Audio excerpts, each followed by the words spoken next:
You are joining me behind the scenes today as I chat with Loraine, a new friend from the East Coast. Loraine is recently retired and she wanted to change in her home. And before finding me, she had chosen some colors she absolutely loved and really changed the landscape of her home completely. She chose really fun colors. On a whim, she chose a really light pink that acts like a neutral, but the colors she was leaning into were turquoises. One you'll hear me call peacock, though that's not its official name, and the other was a true turquoise.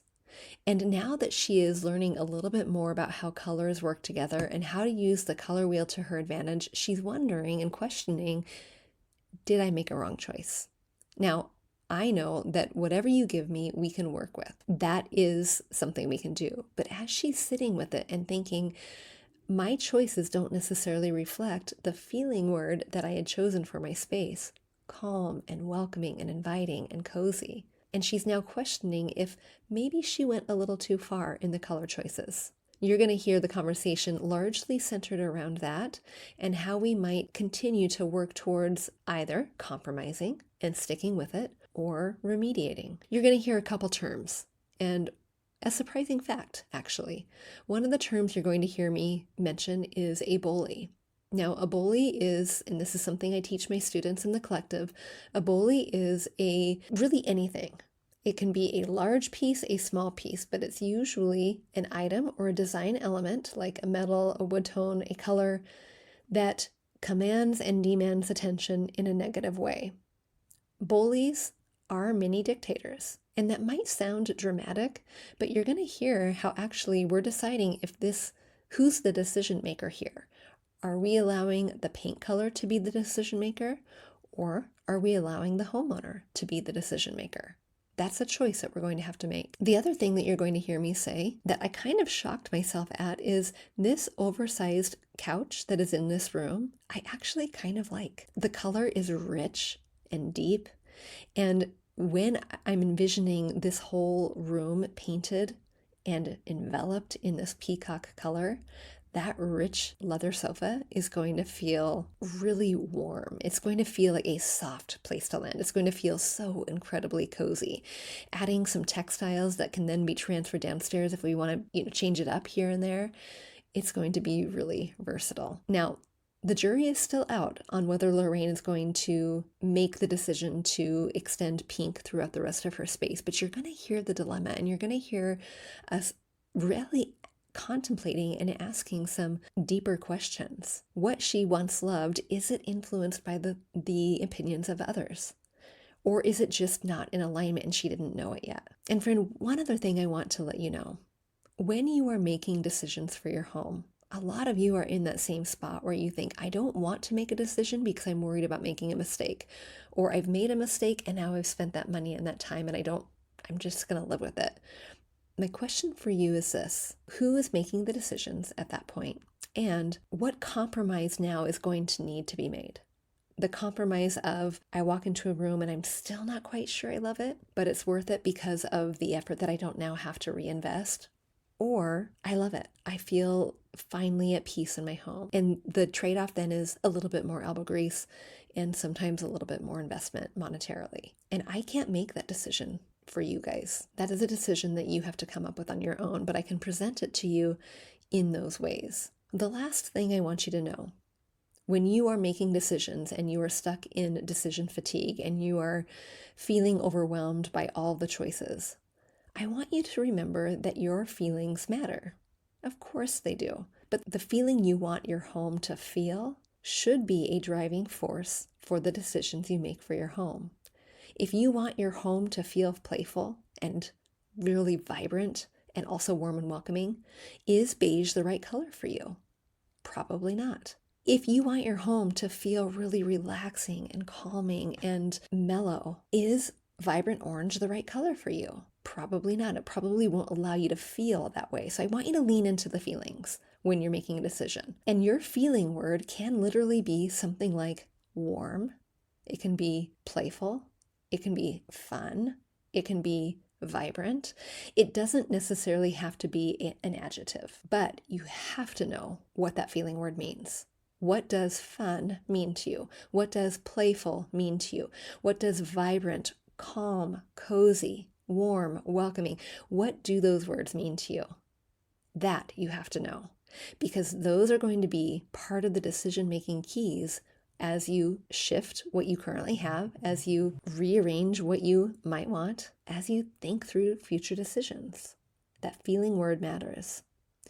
All right, friend, if you need help with your home, I have a few spots left in October for decorating SOS calls. You can come and you can book those at figandfarmathome.com/decorating SOS. And I would be honored to help you choose a color palette, think through some of the bullies that you might have in your room, and ultimately make a plan that is so action-packed that you will know without a doubt what your action steps are moving forward. All right, friend, I want that for you. Come on over and book that call. Again, go to figandfarmathome.com/decorating SOS, and I would be honored to come and hang out with you inside of your home, virtually, of course. All right, enjoy today's show. We grew up with the phrase, home is where the heart is, but our culture has shifted, and now the message is, home should be Pinterest perfect. I'm calling BS on that message. Home, it's not about the stuff, it's about the story. And whether you know it or not, your home is a reflection of you and is already saying something. So what is it that you want it to say? Hey, I'm Danny, a former first grade teacher turned home decorator. Going from a dual income to a single income so I could stay home with my babies meant budget, like ramen eating, Goodwill shopping budget. And I learned a few things along the way, like how to bring big style to your home without breaking the bank. And I'm sharing it all with you. Tips, tricks, decor, and design advice so you can learn to tell your story with your style, where you can start living free from the Pinterest perfect trap and start living a life of intention. Welcome to Fig and Farm at Home, where we design happy living and where it doesn't have to be perfect to be beautiful. It's good to see you. What are we working on Thank you. today? Well, quite a lot in my head. Okay. So here's what's going on. I've really been struggling and trying to figure out why I'm struggling so much because I usually am pretty good with colors and matching. And if anything, I get accused of being too matchy. So anyway, like 3 or 4 times I've gone through the collective, the first three sections, the actual modules, I guess, with all the little videos inside. Yeah. And this time I sat down again and I was like, okay, this is driving me crazy. Like, I really need to lock in what is so wrong. What is my problem? And so I just started in the beginning and I went through all the videos again. And what I came up with is, you talk about the bully in the room, and I'm like picking at little things instead of trying to like stop and go with, I can't say the bigger picture, but one of the things you said on the Q&A last week totally clicked with me. And when that clicked, everything started to make sense. Okay. And And now you can't unsee something, right? yes, Okay. and I'm also discovering what's driving me insane. Oh So- no. and Okay. it's a multitude of things. So Okay. basically, you had mentioned that when you're looking at a room from room to room, if there isn't a door that closes it off, which I had, known you had said this before, that you need that cohesiveness, and I understand that in color and the world around. Yeah. But one of the things you said was that you should be able to take items from one room, whether it's furniture, if that's applicable, kitchen to a living room might not be, but Yeah. or items on a wall and move them to another room just to give a different look. And I was like, oh my God, that's where my problem lies. Because what I've always done is, I know I've said, I've gone with basically, I think I had an analogous color scheme because I did that. I went with the colors that all blended, and like my home was like yellowy golds and darker green, like in the living room, dining room, almost like a mossy avocado, dark green. And then up here in the family room, it was like a dark blue wall and then like cream. And I always like color. I didn't want to go with like all white or all beige. Yeah. But that worked. I mean, the colors blended, but it was very country, and I wanted to do something different. So I put these colors in, thinking, okay, I'm going to change it up. I'm going to do something different. but I've been struggling, and I realized I'm struggling because that's really not who I am. I like these colors, but I don't have to be all country. But the more that I looked at pictures of things for Frank and I that we'd want to put on the wall, kept going back to these beautiful courtyards in Italy and the mountains with the different homes coming down towards the ocean, and like that's what we love, and that's always what we love. Yeah.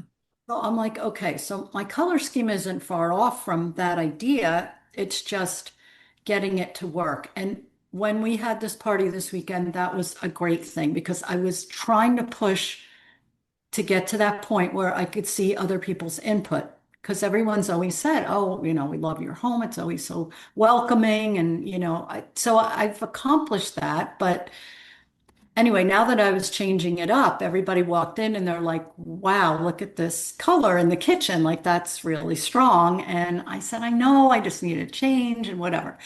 They hit the living room and dining room and they all said the same thing, like, wow, this is absolutely gorgeous. We love this pink. And I love feminine everything. I love lace and silk and mild ruffles and sparkly. I'm like, you know what? Why am I fighting this all the time when this is where I really want to be? And the pieces in there that are Italian, if you will, I'm used to being raised with nice furniture with plastic on it and frames and images of very Baroque. And that's why I was running away from it in my home. I think I still love the country flair of it, the Italian country world, but that Baroqueness was why, no, can't do it, can't do it. But then when I got hand-me-downs from my parents, my grandmother, but I couldn't let some of these things go, and I knew I could work them in, but how? So that brought me to looking at the color scheme that I have. I don't have the emotional energy to repaint all Yeah. those rooms again. And I don't feel that I need to because when I went through all the different types of color combinations on the color wheel that you mentioned, there were like 6 of them. I realized like I probably can get this to work, but I think I need to do something in the kitchen. This room up here, I like the colors. It's a separate room. It's on its own floor. We can work with this. But the kitchen has well, it's a turquoisey color, um, but it's really strong. And when I took out the chair rail and painted that whole wall one color, it's just like in your face. And I'm like, okay, maybe I should throw the chair rail back to white again. At least it'll pull up the trim because I was looking at different combinations on just on stuff online. But I'm like, I don't know. And I'm thinking more like when I looked now with these different color schemes, I thought of, oh, should I go like split complementary? And then I'm like, you know what? I think it's the triadic. Is that the one where you have the 3? Right. Because I Hmm. think that's what I did. I went with the turquoise and I went over to light pink. But if you look, I mean, I'm making up the color wheel in my head, but Yeah.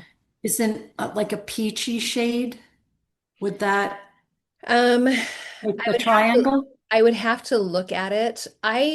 You're wondering if that would be the one to add? The one to change, because obviously living room, dining room, I just want to tweak, but I Mhm. don't want to change that room. I really Yeah. like a lot of Yep. parts to it. And I think you're in agreement. The Yep. hallway, I painted the same color as the blue here because I had to. That wall comes down. Yep.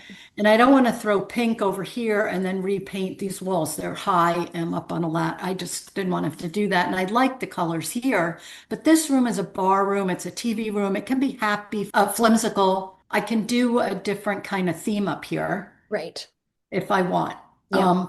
But there's the kitchen, the Yep. 2 hallways, Yep. living room, dining room. Okay, so if we were to think the very easiest way to create a cohesive color palette when you do not have doors to shut things, it would be to carry one color in room to room to room, right? Do the pink the whole way through. Yeah, I thought you were going to say that. But then what do I do with the hallway? Because the one hallway I could do it, the one that's Okay. into the dining room, but the other hallway, And I'm going to ask that same question, right? We don't want to add another color. What is the very easiest way to create a cohesive color palette? so I have to run up this wall in pink, but then I'd have to do this whole room in pink. So I don't know that you do, actually. That's where I think Okay. that because when I'm looking at your home and I'm thinking, how do we make it a cohesive unit? You have right now, if we just stuck with the pink and the Mm, turquoise, various shades of turquoise, various hues, mm, that is a complementary color palette. mm, And I think that when we use those two as the color, I mm, think that you're able to then now start thinking about the things that you're bringing in. Like, for example, pillows up here, a light foundation with some pinks and some of those blues. How stunning will that be when we are ready to like, oh my gosh, I need to change up the settee downstairs. You take that cushion and you now move it down to the pink settee. It will mm, still go because you have that really strong foundation. mm, So my thought is, and I'm happy to look around, like if you want to carry me down and around, but if mhm. like, pink feels like a very lovely neutral. Yeah, It really does. And there's so much give and play there that I think you're going to be able to see that you can lean into that pink femininity really, really strongly, and you can also pull it back and bring in some of the blues, and it's gonna just act like a white is what it's yeah. going to do. And so I Mm, think the reason why it's so challenging is because there's really strong personalities in your home and not your mhm. husband and you. They're the colors that are on the wall. Yeah, I And feel they're like bullies in the room, you know, yeah, the yeah, room is the bully, and I was like, oh yeah, no. I know. And it's, getting to that point of what do I do? Like, who's going to be making the decision? Who do you want making the decision? Do you want the paint to be making the decision and then every other color afterwards is going to be dictated by that paint color? Or do you want you to be making the decision? Mm. That's kind of how that bully thing works. The crazy part is the turquoise, not even teal, it's really turquoise, was what I fell in love with that I wanted to start with. The pink was just like, okay, I don't want to put turquoise in here too. What do I do? I mean, the easiest thing is probably to repaint the living room and dining room in turquoise and just flow the color in. But I, I can't. I just, Yeah. that pink is, Well, and everyone's like shocked by it. It's yeah. And beautiful. I think it's a really strong personality. It really is. It's gorgeous, but it's Yeah. very, very strong. And so when you think about like how to have like when I look at your inspiration photos, Lorraine, they Yeah. are not this vibrant blue. I They're know. I not. kept thinking that myself. I'm Yeah, like, what was I thinking? I guess I wanted a change and I sort of went crazy. And the colors are beautiful colors, they are. They are. but yeah, And I still believe that we can make it work. If I were to come into your home and if I were to have my way and say, you know what, put me up on a ladder, I would paint, I would leave the blue, that deep, deep, deep blue that's over your, I think your left shoulder, mhm, right yeah, shoulder. I would leave right. that deep blue and I would paint everything else that light pink. And I would let And that light pink serve as a neutral. And then I would emphasize that light pink, the colors pink in places that you want to emphasize, like the more feminine dining room. mm, But I would, and then I would embrace the deep shade here as we're kind of getting cozy. We're getting, or mm, even bring in that shade and kind of go around as much as we can until the pink meets it. But that pink it looks neutral enough that it goes with the wood tone that you have. That's why I love it so much because it just feels like, oh, this, if we're not looking carefully, it kind of looks white. Not a bad. yes. Yeah, it's a really light pink, but yet it actually shows the pink on the wall. But I think it's because the room, the front porch is shaded outside. So even though there's windows there, there's a little roof over the front porch because it's that wraparound porch. So I think that darkens the room, which lets the color Yeah. come through a little bit more. Yeah. Yeah. The problem too in here, I'll show you, is this is not going to be anything I can get rid of anytime soon, this couch. The table there is just temporary. That's something my daughter's going to take. But this couch, the TV, that whole section there is driving me insane. I don't really like any of it. Um, my husband loves the old stereo system. If we could put an 8-track, a cassette player, a tape deck, and he will A not. Walkman. God, I'm like, please get rid of this stuff. The kids are like, Dad, really? Like, I you put love a it. speaker and a cell phone and Spotify, and you're good. But Yeah, he yeah, will not. So, so this is what I'm dealing with, which looks horrid. And this big couch is just like it goes everywhere. But he's Mr. Functionality. Everybody yeah. comes Well, over, we can let all me sit see down. that. Can I see the couch from the other side, from the TV? Sure, Because sure. I actually love the color of the couch. Now, do you think that's going to work with a pink room? I do. I do. What I think, oh, so okay, the deep blue is right there. Yeah, that wall with the Okay. 4 windows. Okay. And then That, where keep turning me, keep going left. is that the correct way? Yep, that's the correct way. Yeah, This keep going is, like a oh, circle. Is oh that my the same gosh. color? This whole wall is all the Okay. same color Okay. to here. Oh, and and that's different. That is the rest of the room color, which Okay. is called pure turquoise, believe it or not. This Yeah. one, forget the name of it. I can look it up. And then you come back this Uh-huh. way. That's where you go down the stairs. But this big couch, the thing with this couch is it's all sectionals or sections. Yeah. So I can break it up, but he would he went out and he bought these cup holders over Oh, to go here in between.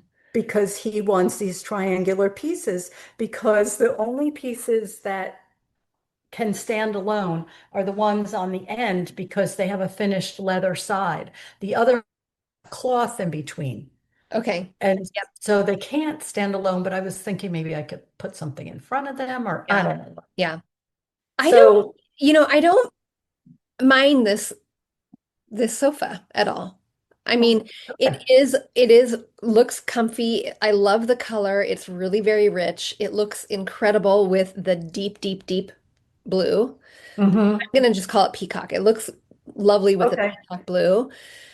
What I'm, okay, again, if I were to come in and work on your space, what I would envision doing would be painting the wall, the TV wall, and the wall right behind you that has that little bookshelf on. I would envelop all of that in that peacock color. And Okay. I would bring that light pink everywhere downstairs in your kitchen, Okay. up this hallway, and it ends right there because I did notice that there's like, we had that separation between the paint colors. Bring it up, let it end here, and let this now be its own space. I would put curtains on your windows that now are white that have that peacock blue in it somehow. Maybe it's kind of a fun peacock blue and pink, and it has some of those Right. kind of blend the two. And then I think what I would also do is I would lighten the tone of like all of the textiles that are in on that couch so that they're not pink, but they are ivories and whites, and to kind of tone down the brown, Mm, highly, highly textural, so that now we have and they're not all white. I mean, they could be, that would be really lovely, but they can also have some of the peacock blue, some of the, just a little bit of pink, so that it's like saying, I live here intentionally. right. And white versus cream or a light I think I off. would do white and ivory. Yeah, cream Okay. can be a little bit too yellow. Creams together. Yes, okay, I see ivory. Yeah, because my trim is white. The only obstacle I have in here, I mean, I really don't have a problem with going with that peacock color all the way throughout. I mean, I can do it on this wall here, hmm and then I can run it over across here, no problem. This is tall, but I'll climb up on a ladder, that's fine. The problem is this window. Let me see if I can show it to you. Yeah. This is really an Well, and that issue. would be And part of the that, kink. That would be that pink. No, I know, I understand that pink. It's just that doing that, Yep. well, if I show you from back here, Yep. maybe. No, We I know. had a scaffold that Frank built to do this, Yep. and it's not that's not gonna make Yeah. him very happy. I made No. him go up there. I was so afraid. Yeah. It's hot. Yep. Yep. I think I told you my own story of doing that. I'm like, oh, I'm not going to do that again. So I think, Loraine, what can happen is that, well, we can explore options to see if there's a way to like, without building a door, but explore options to have a cutoff point to make that make sense. But even so, if we were to say peacock and pink, that wouldn't necessarily be a color, then that would be in that space. Now, is it possible to make that, even though it wouldn't be featured, a feature wall where we left that turquoise there and just did peacock in the rest of the room and made that the one wall that was different? Mhm. But then, I think yes, absolutely. Anything is possible, but I think you will see it. I think you will still see it. mm, And I think it'll still be one of those things that you walk into your space and you think something is not quite right. it's so weird to me that I did it this way because I really would have thought that the pink would be, that was such a wing and a prayer. I was just like, I love pink. They're saying the other end of the color wheel would be a peach, or I could work with pink. That seemed to be allowed. So I was like, great, I love pink. Let me try a pink. And I'm in awe of how well that fit that room. And now I can understand it. Unfortunately, I had done all this. Yeah. Um, hmm, I think I would actually have to do this whole piece. It's not just where that window is. I would have to do that part of the wall Mhm. too. Yeah. Going up the stairs, I don't think it's a problem being the other color, like over here. I don't know if you can see that. Yeah. Yeah. Um, but, Well, and keep in mind that if you painted the peacock all the way around, your vantage point, like if you look at the stairs again, mhm. your vantage point now is you're going to, yep, right there. You're going to now see. So it might be something that you like leave it till the end, but it might be something that you realize, ooh, this just needs to all be. Yeah. All right. Hmm. Yeah. Okay. Yeah, I know. It's The just been other thing driving me too, crazy. yeah, and the other thing too, I want you to remember, and you said something really important, and that thing was, I love these colors so much, and when people came over and they shared their opinions about it, you know, how much of that is being influenced by the other people and what they thought about it. Like, do you love that kitchen color? And if you love it, we're going to make it work. But is it now just doubts in your head because of what other impressions were? I did play that in my head. It's if I liked it, like at first when my daughter came over and she's like, wow, Mom, this is really strong color in here. But I had the peacock on the bottom half of the wall and I had the white chair rail and that broke it up a little bit. And then we got the pictures. But every time she came over, then my son got here and he was saying it. And other people mentioned it, but I didn't. At first, it was like bothering me that they were saying that because I liked it. But she said it just makes her feel very tense and uncomfortable. It's not a calming feeling. And I said, well, it's not red, like where red they say is like an angry color. Yeah. Um, but she said, but when you go into the living room and dining room, you just feel like a weight is lifted. And it's true. And I sat down and I realized my feeling word, I worked on that too, is really comforting. I mean, Yeah. that's the word, comforting. Like I love that when I look at that room, I just feel like I can breathe. Like it's just so calming and romantic. She even said romantic, and I was Yeah. like, wow, you got that? Yeah. Um, and I thought about it and I thought, I'm not getting comments, so it's on the other walls, except wow, that's really different. Hmm. But it's driving me crazy. And I don't think it's really just that people are saying it. I don't care if I really liked it. Like I like that pink. And if people came in and said, I don't like it, I'd be like, well, Okay, Good thing you don't live here. Yeah, yeah. yeah. But the fact that everyone had that same reaction, that is my goal, is Yeah. that's how I want to feel. And that's how I want other people to feel welcomed. And we're stopping right there. We continued our conversation, and Loraine left with a game plan for how to decide if the light pink is something she wants to carry throughout the rest of her home, up until we get to the room with the paint color that I am calling peacock. It is a stunning, stunning color. All right, stay tuned. We will have to bring her back to see what it is she decides and to know how we moved on from there. My friend, here is what I want to leave you with. Decorating SOS calls are meant to give you a guide. They're meant to help you brainstorm things like this that you're pondering on, that you are going to YouTube and you're going to Google and you're going to all the recesses of the internet in order to try to find an answer. When you can have that back and forth conversation, it unlocks the potential, it unlocks the power, and it gives you the ability to make those decisions with a little bit more guidance than you had before, and a whole heck of a lot more confidence. Friend, if you want to book a decorating SOS call, I invite you to do that by going to figandfarmathome.com/decorating-SOS. I still have a few spots for October. I'll see you then. Hey, real quick before you go, if you learned something new or found value in today's podcast, would you head over to iTunes to Fig and Farm at Home and leave a review and subscribe to the show? That would be awesome. And if you'd like to connect with my community of mamas who are learning to be intentional storytellers within their own homes, join us at bit.ly/design101 group. There's always more room at the table. See you soon.